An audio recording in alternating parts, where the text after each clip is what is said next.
저와 여러분이 한 절씩 번갈아 가면서 읽도록 하겠습니다. 제가 먼저 34절을 읽습니다. 구름이 회막에 덮이고 여호와의 영광이 성막에 충만하매 모세가 회막에 들어갈 수 없었으니 이는 구름이 회막 위에 덮이고 여호와의 영광이 성막에 충만함이었으며, 구름이 성막 위에서 떠오를 때에는 이스라엘 자손이 그 모든 행진하는 길에 앞에 나아갔고, 구름이 떠오르지 않을 때에는 떠오르는 날까지 나아가지 아니하였으며. 함께 읽습니다. 낮에는 여호와의 구름이 성막 위에 있고 밤에는 불이 그 구름 가운데에 있음을 이스라엘의 온 족속이 그 모든 행진하는 길에서 그들의 눈으로 보았더라. 아멘. 아멘. 우리가 지난 주일까지 34장의 내용을, 특히 32장에 34장의 그런 이스라엘의 타락의 내용을 여러 번에 걸쳐서 확인을 했고요. 그리고 이제 35장부터 40장까지는 앞서서 주셨던 성막 설계도대로 그렇게 제작하는 과정이 나와 있고, 그리고 40장에서는 이 성막을 완성하는 그런 모습이 출애굽의 마지막으로 기록이 되고 있습니다. 그런데 계속해서 제가 같은 이야기를 해오고 있는 것, 그리고 또한 우리가 반드시 짚고 넘어갈 것이 무엇인가 하면 25장에서 31장까지 분명히 성막 설계도도 주시고 십계명 두 돌판도 주셨는데, 금송아지 우상 숭배 사건으로 인해서 그 언약과 약속이 다 깨졌다고 했습니다. 하나님과의 관계가 다 이제 무너진 겁니다. 이스라엘과 하나님과의 관계가. 그런데 어떻게 다시 35장에서 다시 성막을 짓느냐 하는 겁니다. 이거는 우리가 그냥 자연스럽게 성막 설계도 주셨으니까 다시 짓는구나 생각할 게 아니라, 그 사이에 있는 금송아지 우상 숭배 사건을 좀 유심히 볼 필요가 있습니다. 이건 자연스럽지가 않은 거거든요. 그 사건으로 인해서 이스라엘의 그 중대한 실패로 인해서 하나님과 이스라엘의 그 언약 관계는 깨지고, 이스라엘의 정체성, 이스라엘이 누구인가 하는 그 정체성도 이제 사라질 수밖에 없었고, 이들의 미래조차도 안심할 수 없는 그런 상황이었는데, 어떻게 35장에서 다시 이 모든 것들이 회복될 수 있었는가 하는 것입니다. 제가 창세기부터 시작해서 지금 출애굽까지 계속 말씀드려왔던 것은 무엇인가 하면, 그저 천지를 창조했다, 그분이 하나님이다, 이스라엘이 애굽에서 탈출할 수 있었던 것은 그저 하나님의 은혜다, 그것이 구원이다 이 정도의 차원이 아니라, 처음부터 끝까지 우리 인간에게 어떤 중대한 실수와 실패가 있더라도 하나님께서는 변함없이 자비를 베푸셨고 은혜를 베푸셔서 이스라엘이 하나님의 백성이 되도록 인도하셨다라는 것입니다. 하나님의 은혜, 하나님의 자비하심이 이들로 하여금 하나님의 자녀로 살아갈 수 있도록 그 자리를 지키게 하는 원동력이요 근간이었다 하는 거죠. 물론 그 과정 가운데는 믿음의 선배들의 믿음의 모습도 있었고, 이 금송아지 우상 숭배 사건만 해도 모세의 중보 기도도 있었고, 또한 이스라엘의 모든 단장품을 제거하는 그 참회의 모습, 회개의 모습도 분명히 있었던 것도 사실입니다. 그러나 이스라엘이 하나님의 백성이 되고 하나님이 이스라엘의 하나님이 될 수 있었던 것은 인간의 어떠함에 근거하지 않고 인간의 잘함에 의하여 근간을 두는 것도 아니고 인간의 못남에 의하여 무너지는 것도 아니라, 오직 하나님의 자비하심과 은혜로우심이 이 모든 언약을 지켜오고 있다 하는 것을 성경은 줄곧 우리에게 이야기하고 있다는 겁니다. 그 이야기를 오늘 자세히 살펴보도록 하겠습니다. 출애굽기 31장으로 한번 가보실까요? 31장 12절과 13절입니다. 31장이면 이제 모세가 성막의 설계도를 받는 그 마지막 장면이죠. 25장부터 31장까지가 성막 설계도를 받는 것이라고 했고, 32장에서 우상 숭배가 나타난다고 했죠. 31장 마지막 12절과 13절 같이 한번 읽어보도록 하겠습니다. 12절 13절 시작. 여호와께서 모세에게 말씀하여 이르시되 너는 이스라엘 자손에게 말하여 이르기를 너희는 나의 안식일을 지키라. 이는 나와 너희 사이에 너희 대대의 표징이니 나는 너희를 거룩하게 하는 여호와인 줄 너희가 알게 함이라. 아멘. 성막 설계도를 주시는 그 마지막 장면에 이 부분을 설교를 할 때에도 말씀을 드린 적이 있는데, 이 성막 설계도와 그 성막의 제작 의미와 안식일 준수, 안식일 계명과 긴밀하게 연결이 되어 있다 하는 것을 말씀을 드려왔습니다. 그리고 이렇게 안식일을 지키라라는 말씀을 한 이후에 32장부터 34장까지 이스라엘의 그 실패 사건, 우상 숭배 사건이 있고 그것이 회복되고 35장에 이제 곧바로 다시 성막을 제작할 때 제일 처음 얘기하는 것이 무엇인가 하면 그건 역시도 안식일 준수입니다. 자, 35장 1절, 2절, 3절을 또 읽어보시죠. 35장 1절, 2절, 3절 같이 읽습니다. 시작.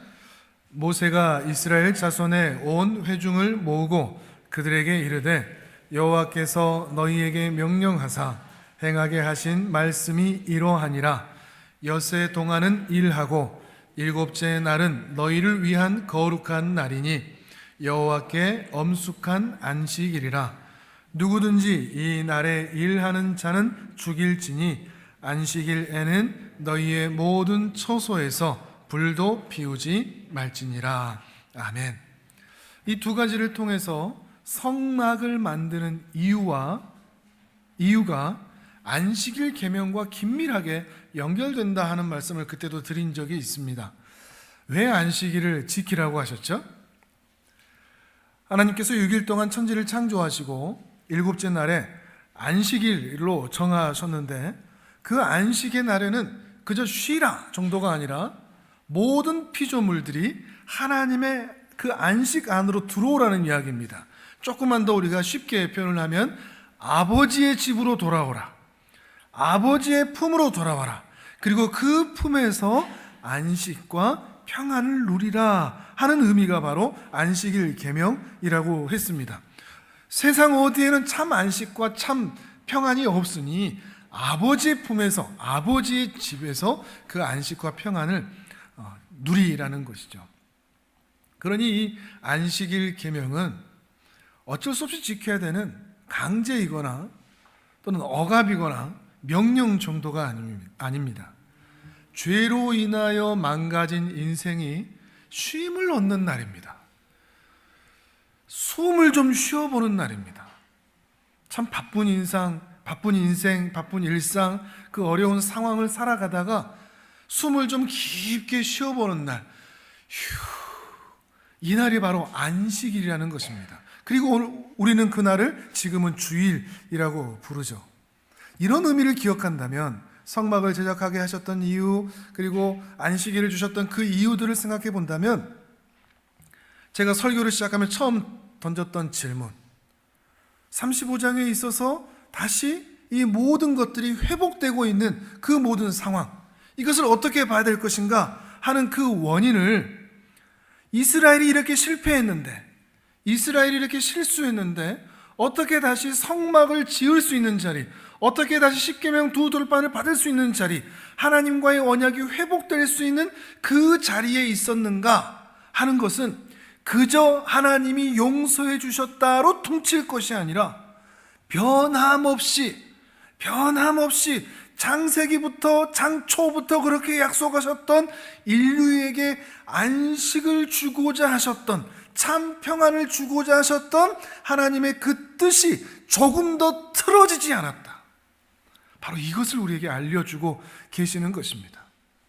그저 한 번, 두 번 잘했다, 못했다, 용서했다, 다시 또 회복했다의 정도가 아니라 처음부터 인류를 향해서 주고자 하셨던 그 영원한 안식, 참 안식이 인류의 실패, 인류의 실수, 이스라엘의 심지어 우상 숭배에도 불구하고 그 안식을 주고자 하셨던 그 시스템이, 그 하나님의 마음이 조금 더 줄어들지 않았기 때문에, 그 마음이 유지되고 있기 때문에 다시 이스라엘은 하나님 앞에 있을 수 있게 되었다는 것입니다.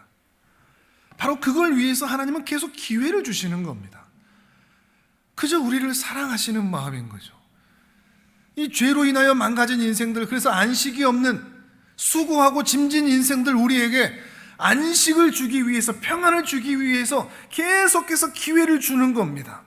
그토록 우리가 죄를 지어도, 그토록 우리가 하나님의 마음을 아프게 한다고 할지라도 기회를 주시고 또 기회를 주시고 또 기회를 주시는, 이분이 바로 우리가 믿는 하나님입니다. 다른 종교 어디에서도 들을 수가 없었던, 어떤 신에게서도 들을 수가 없었던 그 하나님이고 우리 아버지고, 이것이 또한 기독교라는 것입니다. 이 은혜 안에는 우리의 어떠함이 자리 잡을 곳이 없습니다. 우리의 잘남도, 반대로 우리의 못남도 하나님의 뜻을 뒤집거나 바꾸지를 못합니다. 우리가 잘났거나 못하거나, 하나님 앞에 사랑받을 만하거나 사랑받을 만하지 않거나, 변함없이 하나님은 우리와 동행하십니다. 그래서 새 창조의 그 능력과 그 은혜로 우리에게 반드시 기어이 안식을 주고자 끊임없이 일하시고 인도하시고 보호하시고 긍휼히 여기시고 사랑하시는 분, 이분이 바로 우리 하나님이라는 것이죠. 신앙생활에 있어서 우리가 정말 기억해야 할 것이 바로 이 부분입니다. 근데 우리는 자꾸 뭘 기억하느냐?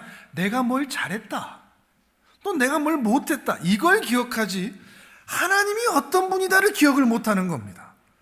그러니까 우리가 자꾸만 잘할 때는 교만해지고 못할 때는 죄책감에 휩싸이는 거죠. 근데 하나님이 어떤 분이신가? 우리의 잘남이나 못남이나 상관없이 변함없이 우리에게 그 안식을 주시겠다고, 심지어 자기 아들까지도 보내셨던 그 하나님의 사랑을 우리는 너무나 자주 잊어버린다는 것이죠. 조금 더 살펴보겠습니다. 36장으로 보겠습니다. 36장 2절에서 7절까지입니다.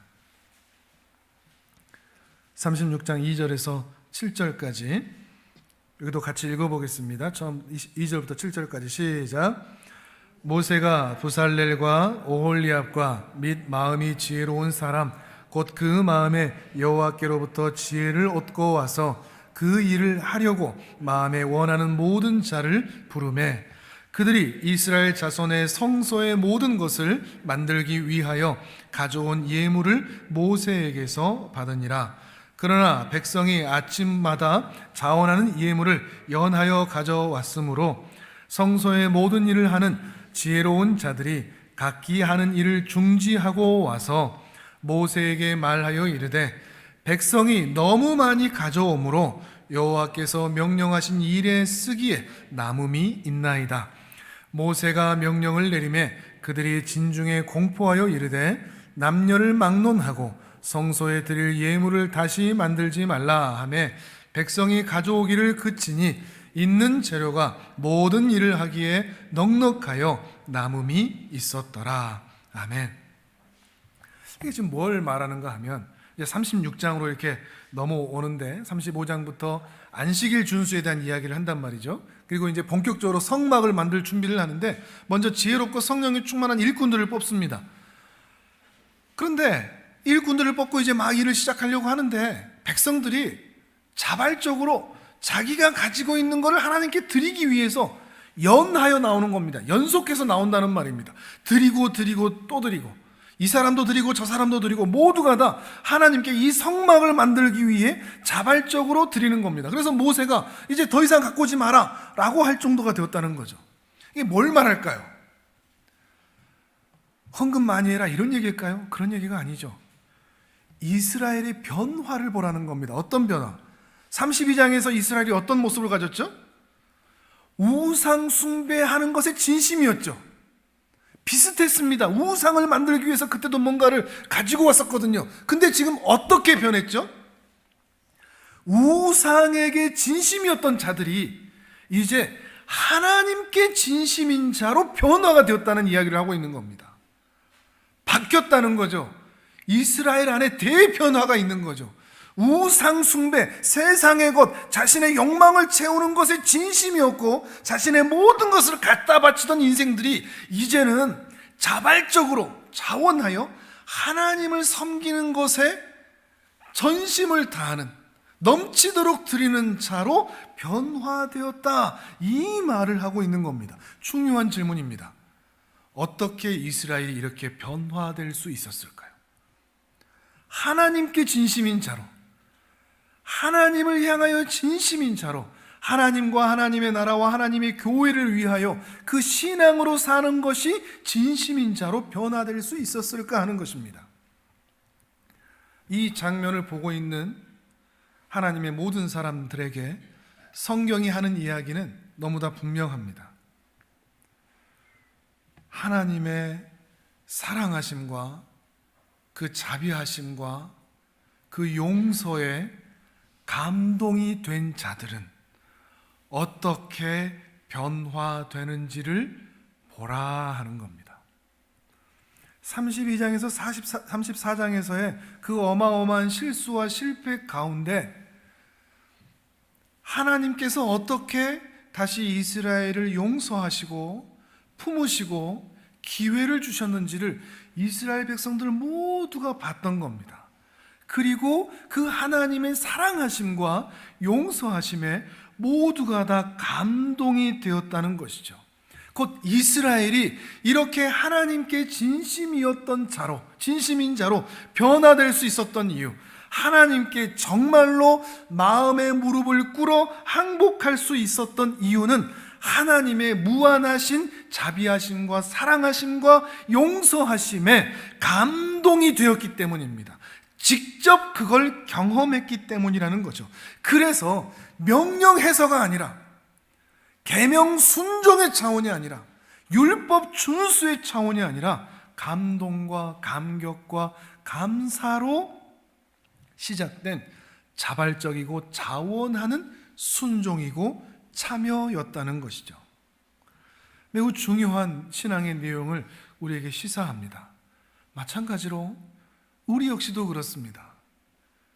왜 신앙생활이 억지가 되죠? 왜 주일날 교회에 나오는 것이 그 마음이 무거울 때가 있죠? 그 이유는 우리 마음팍에 그 은혜가 사라져 있기 때문에 그렇습니다. 나 같은 죄인을 부르시고 구원하신 하나님의 은혜와 사랑, 나 같은 죄인을 살려주시고 또다시 기회를 주신, 내가 아뢰지 않아도 내 삶에 필요한 것들을 채워주시고 곳곳마다 처처마다 때마다 일마다 나로 하여금 평강의 자리, 은혜의 자리로 데리고 가시고 인도하시는 그 하나님의 은혜와 사랑, 그 은혜와 사랑을 내가 진실로 감사함으로 이해하고 찬양할 수만 있다면 우리의 신앙생활은 억지로 하는 것이 되지 않을 수가 있습니다. 감사와 감동으로 인하여 자원하는 마음으로 자발적인 그런 헌신의 인생이 될 수밖에 없다는 것이죠. 단지 내가 뭔가 하나님께 받은 게 있다, 구원을 받았고 천국에 가고 영생을 얻고 천국 시민권자가 되었다, 뭔가 내가 받은 게 있으니까 내가 하나님께 빚 갚아야지, 이게 차원이 아니라 그런 은혜를 내가 받을 수 있는 존재가 아니었는데부터 시작하는 사람, 심령이 가난한 나였는데부터 시작하는 사람, 나는 그 구원을 받을 자격이 없었고 은혜를 받을 자격이 없었고 오히려 형벌을 받는 것이 마땅하고 은혜 받지 않는 것이 마땅한 인생이었는데, 그리고 여전히도 구원받았다고 하면서도 수많은 실수와 실패와 형편없는 모습으로 살아감에도 불구하고 나 같은 죄인을 구원하셨다라고 하는 것을 알면 알수록, 이 가슴팍에 와닿으면 와닿을수록 우리의 구원은, 우리의 예배는, 우리의 신앙은 눈물 콧물을 다 쏟아도 부족할 정도로 하나님의 은혜에 대한 감사와 감격이 나올 수밖에 없다는 것입니다. 근데 문제는 뭔가 하면 이런 은혜와 이런 긍휼을 받을 자격이 없다는 것 때문에 우리는 매번 실수하고 실패할 때마다 구원의 감동으로 가고 구원의 감사로 가는 것이 아니라 실패할 때마다 자책감으로 간다는 게 문제입니다. 중간에 말씀드렸듯이 자꾸 우리 연약함을 보는 겁니다. 하나님이 구원하셨어, 하나님이 나를 사랑하셔를 보는 것보다 나 또 실수했다, 나 또 실패했다, 나 또 이 모양이다, 자꾸 자책감과 죄책감에 시달리기 때문에 구원의 감동으로 가지를 못하는 겁니다. 그런데 이걸 넘어설 수 있어야 됩니다. 실수하고 실패하는 거 평생 내가 가질 수밖에 없는 감정이긴 하지만, 그럼에도 불구하고 내가 내 자신을 봐도 용서되지 않을 정도로 비참한 모습이 있음에도 불구하고 하나님이 나를 용서하셨다는 것 때문에 그걸 넘어설 수 있어야 된다는 겁니다. 부족하죠. 죄책감 가운데 자책감 가운데 살 수밖에 없죠. 근데 나는 나를 용서가 안 되지만 하나님은 나를 용서하셨다는 겁니다. 이걸 믿는 게 믿음이라는 겁니다. 더 나아가서 내가 저 인간이 마음에 들지 않고 저 인간이 용서가 안 되는데 하나님이 저 인간을 사랑하신답니다. 그러면 자책감뿐만 아니라 이웃에 대한 비난과 정죄도 멈출 수가 있습니다. 그리고 정말로 나를 사랑하게 되고 하나님의 그 크신 은혜와 사랑이 이 가슴팍에 있다면 정말 실수하고 실패하고 못난 나를 인정하고 사랑해 줄 수가 있고 이웃조차도 사랑할 수 있게 된다는 것이죠. 근데 문제는 뭔가 하면 이 자책감, 이 죄책감, 이 부족함, 이 실패, 이걸 덮으려고 어떤 방법을 사용하는가 하면 자꾸만 옆 사람의 허물을 드러내는 겁니다. 그래서 옆 사람을 지적하고 옆 사람을 비난하면서 옆 사람으로 하여금 자책감과 죄책감에 시달리게 합니다. 나의 자책감과 죄책감을 가리기 위해서, 나의 부족함과 나의 연약함을 가리기 위해서 나의 이 연약함을 숨기려고 옆에 사람을 자꾸 드러내는 겁니다. 그래서 옆에 사람을 비난합니다. 당신 때문이야 라고 얘기하는 거죠. 당신은 이래라고 말하는 거죠. 왜요? 그렇게 말할 때 그 사람이 정신없이 자책감에 시달릴 때 나의 못남이 드러나지가 않거든요. 그렇게 공격을 해버릴 때 나의 못남이 그 사람에게 어필이 되지 않거든요. 그리고 내 마음도 정신승리를 하는 거죠. 저 사람은 저런데 나는 그래도 달라. 나의 우월감을 가지면서 나의 연약함을 숨기는 거죠. 내 자책감을, 나의 못남을. 다른 사람을 향해서 비난을 잘하고 정죄를 잘하는 사람일수록 자기를 숨기는 겁니다. 다른 사람을 드러내는 거죠. 그리고 나는 저 사람보다 낫다라는 우월감으로 나는 그래도 신앙이 있어 라고 안심을 하는 거죠.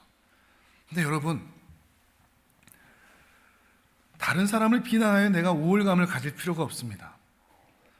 또 상대적으로 내가 못났기 때문에 내가 죄책감과 자책감에 시달릴 필요도 없습니다. 왜 그렇다고요? 하나님이 내가 잘한 것 때문에 나를 구원해 주시고 내가 못난 것 때문에 나를 미워하시는 분이 아니기 때문입니다. 나의 잘남과 나의 못남 때문에 나의 신앙을 판단하지 말라는 겁니다. 잘나면 좋습니다. 근데 못나도 좋습니다. 이걸 아시겠습니까? 잘해도 좋습니다. 좋죠. 근데 못해도 좋습니다. 왜요? 하나님은 잘해도 사랑하시지만 못해도 사랑하시니까요. 근데 우리는 자꾸만 우리의 어떠함으로 우리를 판단한단 말이죠. 우리 자신도 그렇고 다른 사람도 그렇고. 하나님은 그렇지 않다는 겁니다. 하나님은 악인과 선인에게 공평하게 비를 주시고 해를 주시는 분입니다. 모두에게 기회를 주십니다. 모두를 사랑하십니다. 모두에게 은혜로우신 아버지라는 것입니다. 물론 그렇다고 해서 잘나도 그만이고 못나도 그만이니 대충 살아도 되겠구만, 이런 얘기가 아닙니다. 신앙에 있어서 열심을 낼 필요가 없겠는데 이런 얘기도 아니고요. 나 이렇게 못났으니까 이게 팔자라고 생각하고 그냥 이렇게 살아야 되겠다, 이런 말도 아닙니다.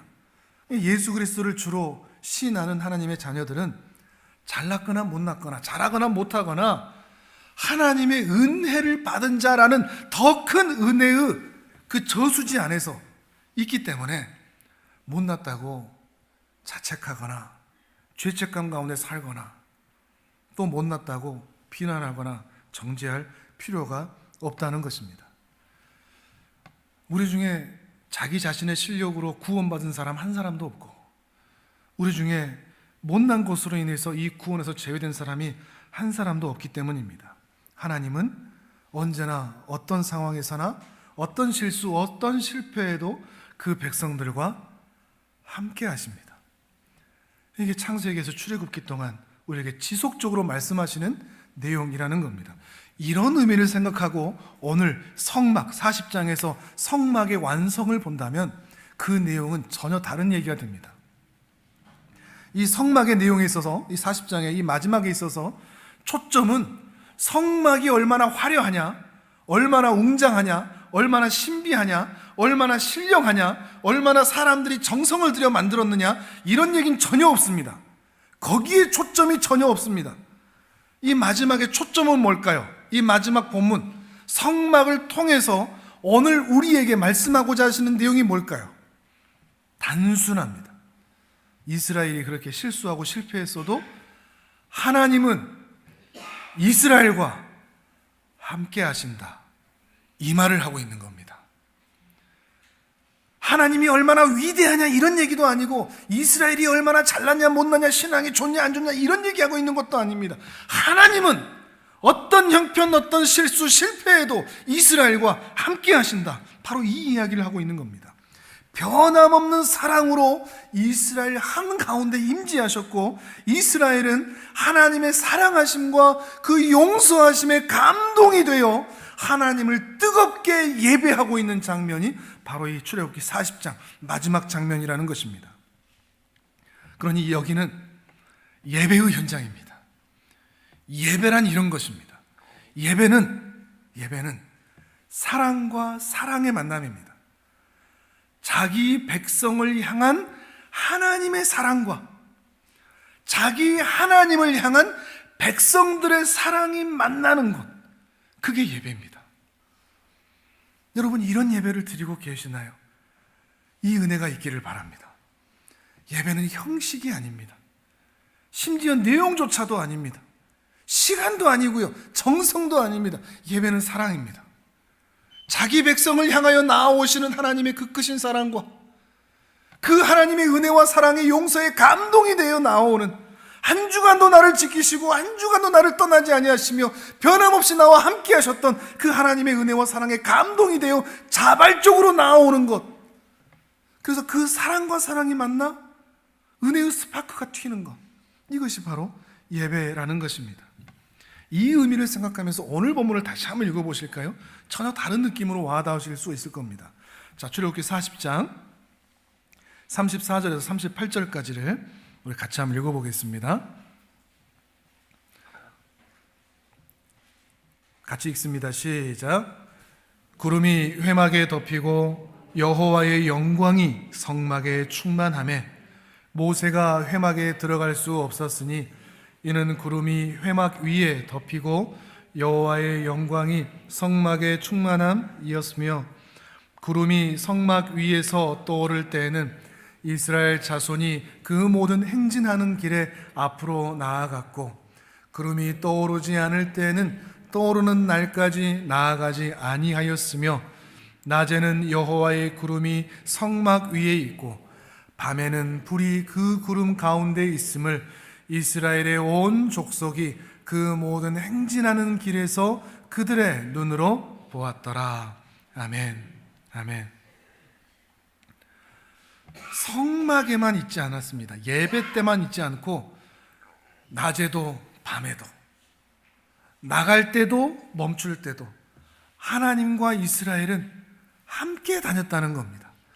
하나님이 인도하시면 이스라엘은 쫄쫄쫄쫄 따라다니고, 하나님이 멈추시면 이스라엘도 그 자리에서 멈추는, 곧 하나님께서 성막을 통하여 그 예배의 자리에 함께 하실 뿐만 아니라, 예배 때만 아니라 이스라엘이 살아가는 모든 삶의 정황, 이스라엘이 거하는 곳곳 처처에 그 사랑으로, 그 은혜로, 그 자비하심으로 언제나 함께 동행하셨다, 이 말을 하고 있는 겁니다. 하나님은 사랑하셨습니다. 이스라엘을 사랑하셨습니다. 사랑하기 때문에, 그리고 사랑하기 위해서 이스라엘과 동행하고 있는 것, 이것이 바로 성막이라는 것이죠. 그리고 이러한 하나님의 임재하심, 그 영광스러운 성막의 영광이 더 확실하고 더 사람들의 눈에 보이고 사람들의 손에 잡히고 사람의 귀에 들리도록 그 성막의 영광이 이 땅에 임재한 사건이 있습니다. 역사의 현장에. 그것이 바로 성자 하나님의 성육신입니다. 이 성막은 성자 하나님의 성육신과 일치합니다. 임마누엘로 말이죠. 요한복음을 한번 찾아보겠습니다. 요한복음 1장 14절에서 16절까지입니다.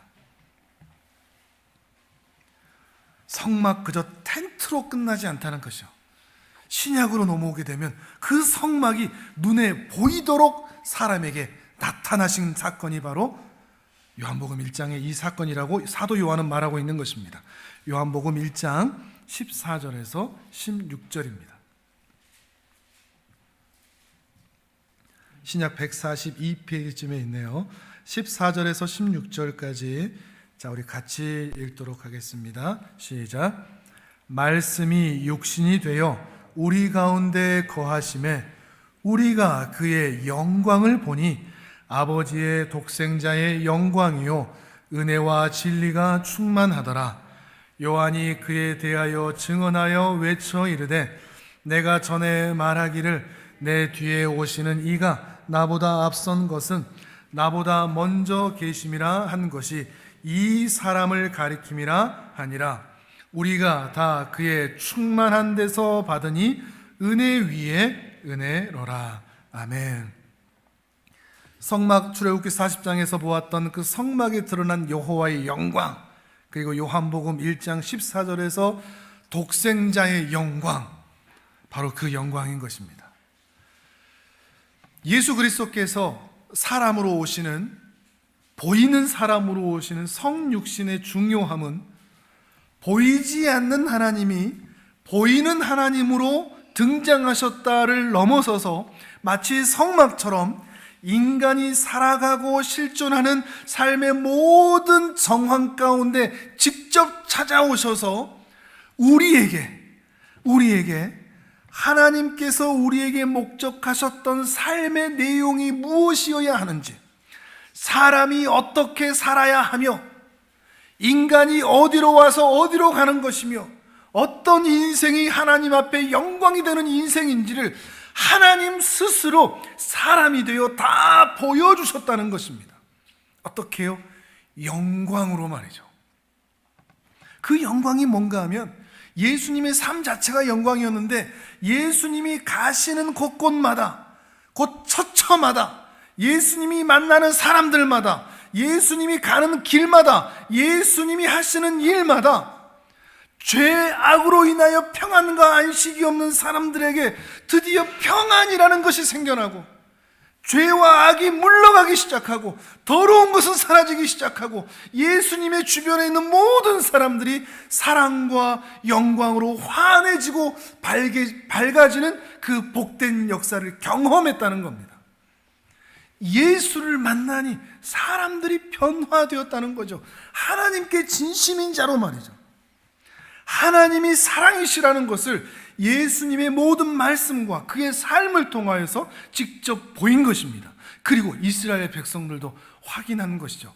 하나님의 사랑이 무엇인지, 하나님의 용서하심이 무엇인지, 하나님의 은혜 베풀어 주신다는 것이 무엇인지, 동행하신다는 것이 무엇인지를 예수님의 모든 삶을 통하여 그 시대, 그 시절의 사람들은 경험했다는 겁니다. 그러면 오늘 우리는 이 하나님이 사랑이시라는 것을 어떻게 경험할 수 있을까요? 하나님이 사랑이십니다. 어떻게 알죠? 짧은 인생이지만 살아보니까 하나님이 사랑이시라는 그 증거가 성경에만 있지 않더라고요. 하나님이 사랑이시라는 증거가 이스라엘 백성들만 경험한 게 아니더라고요. 다른 사람의 간증에만 등장하는 것도 아니더라고요. 하나님이 사랑이시라는 그 증거가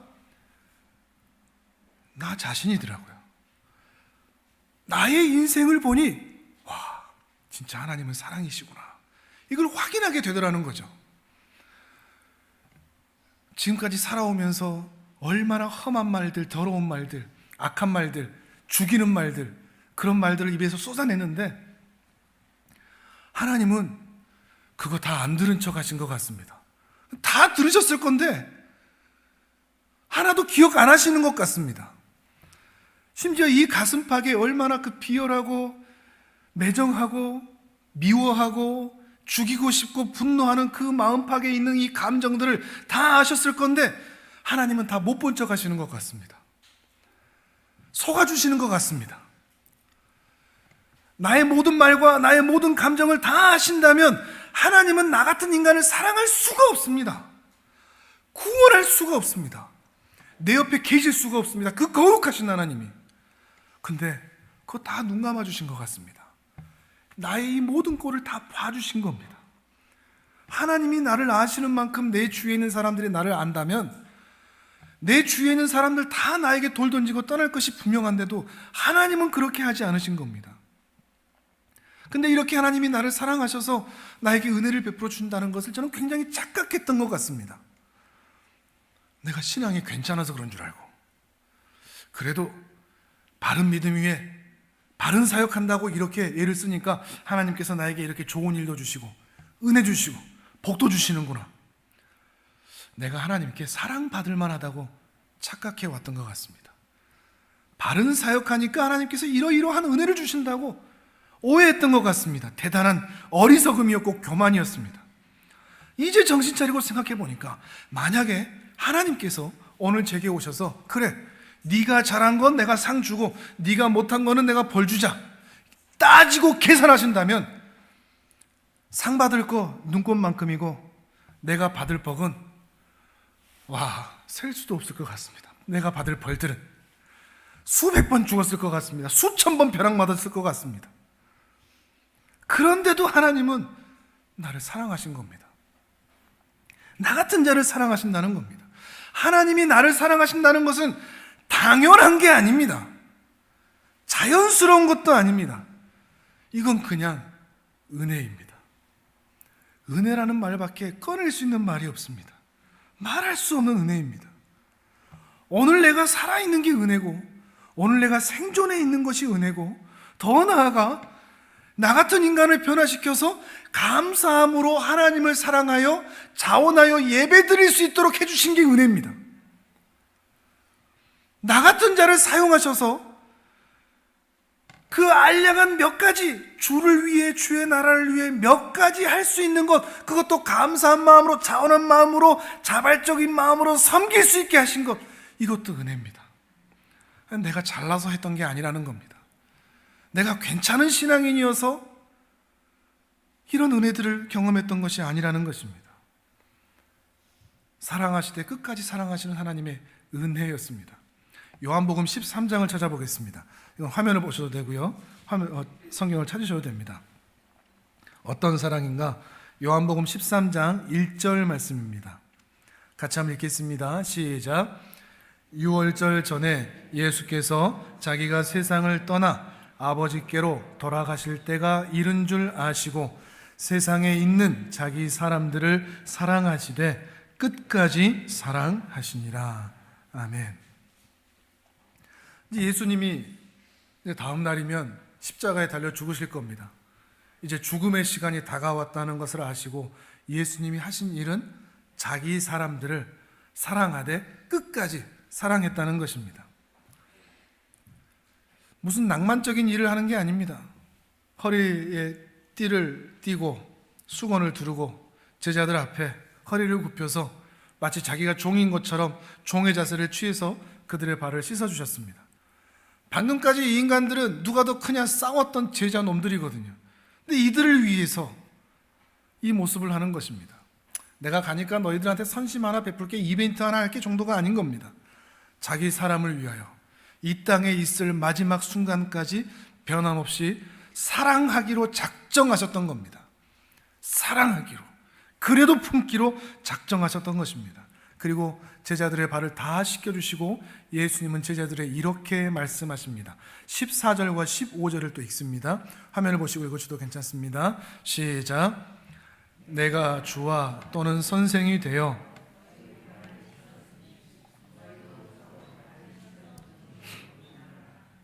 내가 너희에게 행한 것 같이 너희도 행하게 하려 하여 본을 보였노라.